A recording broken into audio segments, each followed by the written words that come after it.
Bom, Paulinho, boa noite. É óbvio que isso é uma mentira deslavada. Eu jamais falaria isso, né? Porque, primeiro, que eu nunca ouvi isso do presidente Bolsonaro. E, além disso, ainda que eu tivesse ouvido, eu jamais verbalizaria para alguém, ainda mais para um jornalista, ainda mais do UOL.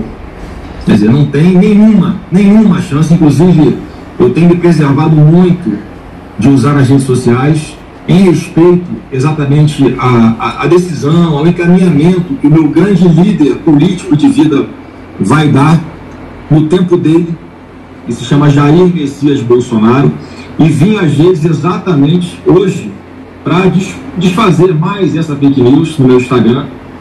Peguei o print dessa reportagem do UOL, escrevi um fake bem grande em cima, publiquei no meu Instagram, e obviamente que isso é mentira, Paulo. Né? A gente está numa situação, né? eu identifico muito com quem está nas ruas, mas eu também sei da responsabilidade que eu carrego, né, com o meu sobrenome, e eu acho que todo mundo que está na rua carrega a mesma responsabilidade comigo, porque grande parte deles também tem o sobrenome Bolsonaro, em especial pela convergência de pautas, de princípios, de preocupações e de estarem se sentindo vítimas de todo esse processo, como eu também me sinto. Aí, há poucos dias, foi até por isso que eu entrei em contato com você, Paulo, obrigado pela oportunidade de falar. Eu encontrei com o Zé Maria ali nos corredores das comissões no Senado Federal, estava correndo, enfim, tratando de um monte de coisa, inclusive dessa PEC aí do precipício, e acabou que eu falei rápido, talvez eu não tenha me feito entender pelo Zé Maria.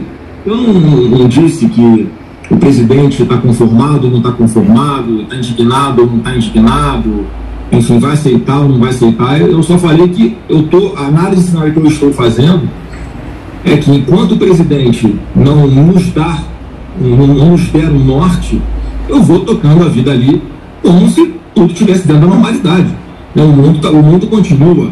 Está havendo votações dentro do Senado Federal, das quais eu tenho que participar, eu tenho que defender o Estado, eu tenho que defender as contas públicas, eu tenho que defender o bem-estar da população, eu tenho que defender inclusive aqueles mais pobres que estão sendo enganados mais uma vez com essa PEC do estouro, acreditando que vão ter os R$600, quando da forma que está sendo feito, em curtíssimo espaço de tempo, que os R$600 compra hoje, amanhã não vai comprar mais, porque esses R$600 vão valer R$500, R$400, porque a inflação vai comer tudo.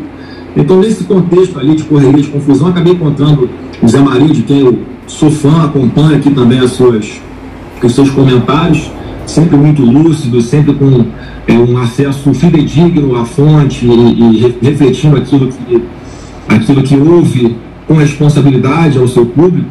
Era só para falar isso, não sou nada, absolutamente nada da boca do presidente da República.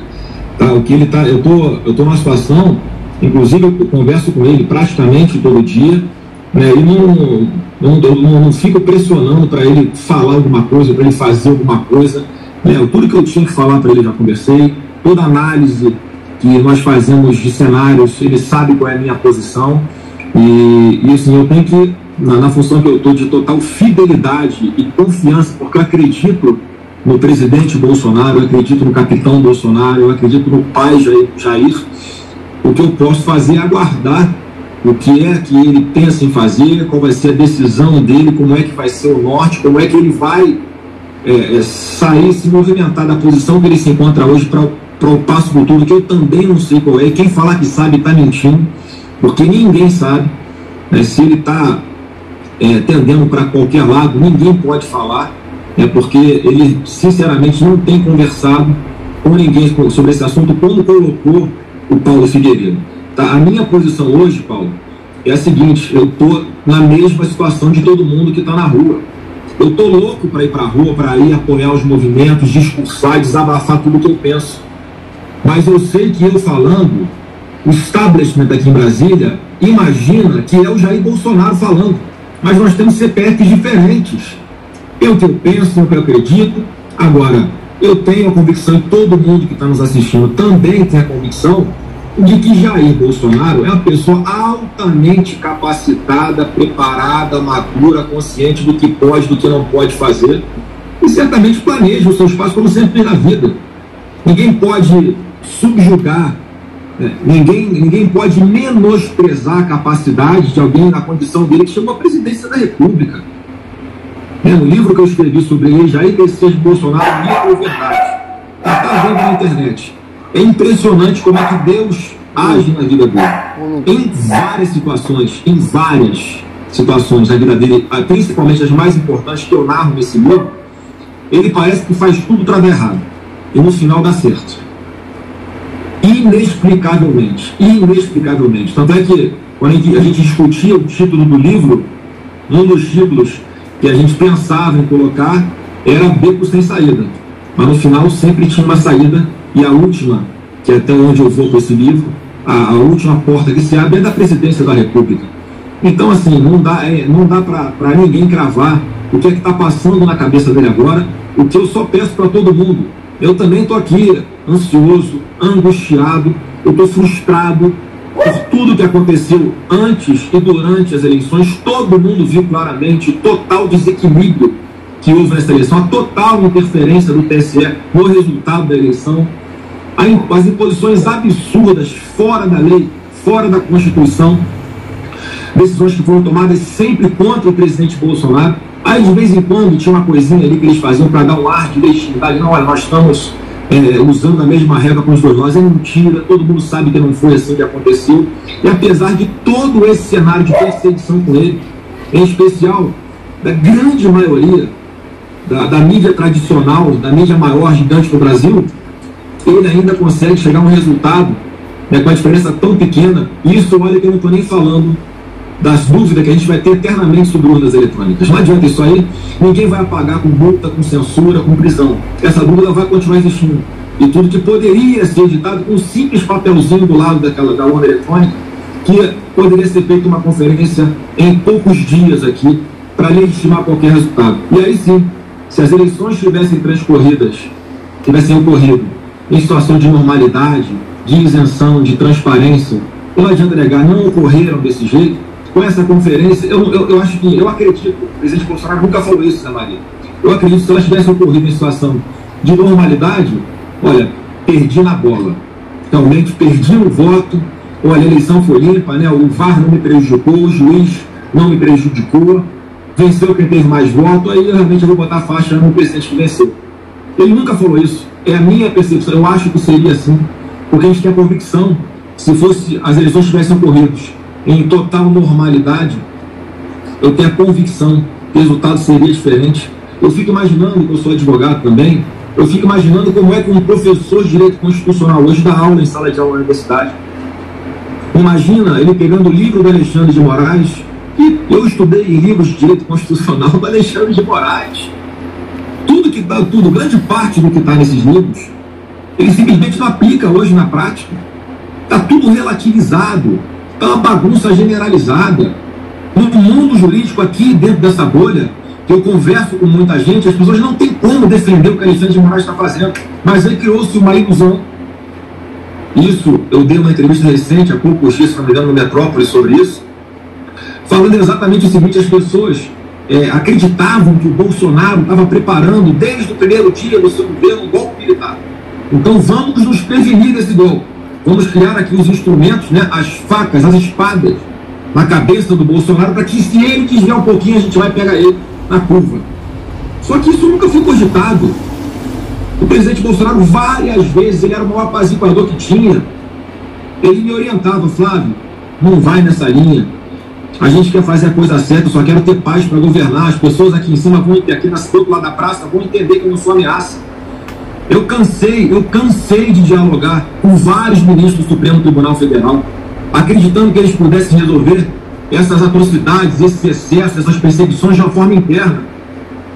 Que aqueles mais experientes pudessem chegar com o Alexandre de Moraes e falar: olha, Alexandre, vem cá, olha, já deu, o que está acontecendo não dá mais, você ultrapassou todos os limites, vamos restabelecer a normalidade institucional, vida que segue. Então, o Bolsonaro não é ameaça para ninguém, ele está agindo, sempre agiu, sempre vai agir dentro da Constituição Federal.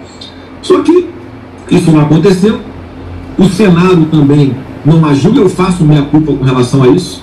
Lá atrás, eu tinha a percepção de que não era necessário uma CPI da Lava Toga. porque eu acreditava que isso pudesse ser resolvido internamente entre eles. Porque eu conversava com vários deles e a mensagem que vinha era essa. As coisas foram passando, foram acontecendo, atitudes não foram sendo tomadas. Agora, chegou até o ponto do próprio presidente Jair Bolsonaro protocolar um pedido de impeachment do ministro Alexandre de Moraes no Senado Federal. O que aconteceu? No mesmo dia ele foi arquivado. Então, hoje é uma verdade que o Senado Federal está refém. Eu tenho conversado com o atual presidente Rodrigo Pacheco sobre isso. Desabafei com ele várias vezes, pedi que ele exercesse o seu dever institucional de fazer essa mediação, mas parece que ninguém tem a capacidade de fazer isso, porque o Alexandre de Moraes é um cara que não tem limite, simplesmente. Parece que é uma psicopatia, que ele, nesse momento, parece que está gostando de fazer maldade fora da lei. Acho que se apaixonou por isso, virou um vício e perdeu o controle. Eu acho que nem dentro do Supremo há controle mais sobre isso. Eu lamento demais. Eu já estive com o Alexandre de Moraes pessoalmente pelo menos 3 vezes, tentando distensionar essa situação, e a mensagem era sempre a mesma. Ministro, o presidente só quer paz para governar. Ele foi eleito, está exercendo o seu mandato dentro da Constituição. Os números estão aí. Mesmo com pandemia, olha como é que o Brasil está se comportando muito melhor em relação ao mundo.